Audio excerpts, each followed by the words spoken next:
60 Hz c'est nul, 60 Hz c'est nul, 60 Hz c'est nul, 60 Hz c'est nul.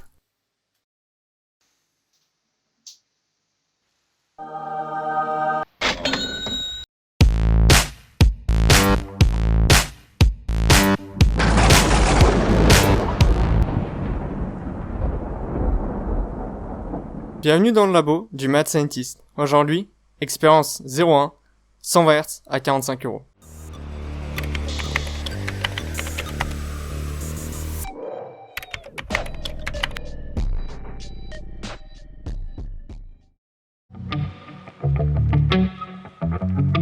Petite comparaison entre un 120 Hz et un 60 Hz. Je vais faire défiler les images une par une. Stop! Ici on a un truc intéressant. L'animation de l'explosion a commencé sur le 120 mais pas sur le 60 Hz. Tenez, j'ai un autre truc à vous montrer. Si on s'arrête en plein mouvement, on peut voir les déplacements des bottes. On peut voir distinctement que sur le 120 Hz, les pas sont beaucoup plus courts. C'est ce qui donne cette sensation de fluidité. Le deuxième point fort de l'écran, c'est la 3D.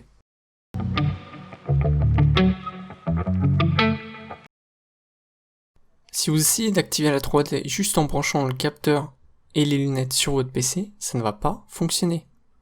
Et vous savez pourquoi ça va pas fonctionner? Parce que Nvidia a arrêté le support de la 3D en 2020. Yes! Et pour ceux qui veulent profiter de la 3D même après 2020, vous pouvez télécharger la version de driver 418. Le lien de téléchargement de la version 418 pour Windows 10 64 bits sera dans la description. Une fois l'extraction terminée, cliquez sur Continuer. Puis, choisissez une installation personnalisée. Dans l'installation personnalisée, choisissez Effectuer une nouvelle installation. En attendant, allez vous chercher une tasse de café et revenez quand ce sera terminé. Félicitations, vous allez retrouver le dernier puzzle pour faire fonctionner la 3D. C'est les drivers de la 3D. Et maintenant, si vous revenez dans le panneau de configuration, oh mon dieu, mais qu'est-ce que c'est? Ce sont les réglages 3D stéréoscopiés. Activez la 3D et choisissez votre écran.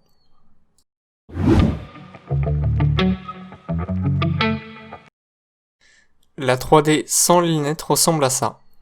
Mettons les lunettes alors. Ok, ouais, j'ai mytho. J'ai juste éteint la 3D. Mais dites-vous que je ne peux pas vous transmettre les sensations et les émotions que vous avez quand vous mettez les lunettes. Pour ça, il faut tenter par soi-même, dans la vie réelle.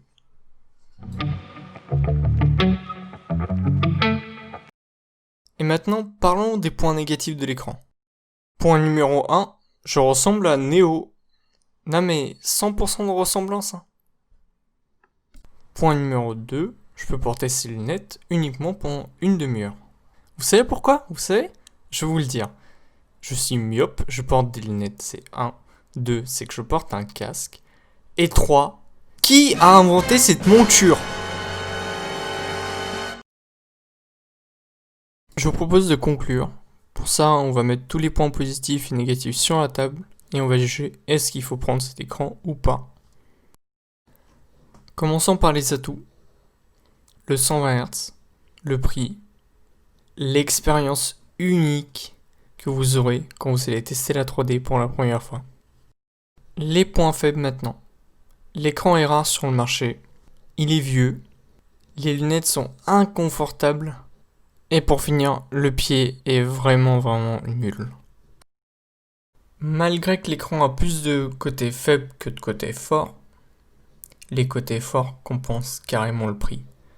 La 3D, le 120 Hz, ce sont des choses que vous n'allez pas trouver pour 50€, quoi. 50€, c'est un prix drôle pour ça. Donc définitivement, je le conseille à tout le monde. Si vous pouvez trouver cet écran sur le Bon Coin et venir chercher en personne, parce qu'il faut vérifier s'il est en bon état ou pas.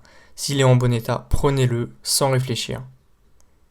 Merci à tous d'avoir regardé cette vidéo. Écrivez dans les commentaires qu'est-ce que vous auriez voulu voir dans l'expérience numéro 2. Abonnez-vous, partagez la vidéo à vos amis. À la prochaine. Regarde-toi, connard. Ah ok, déjà, je savais pas. suis censé te suivre ou pas?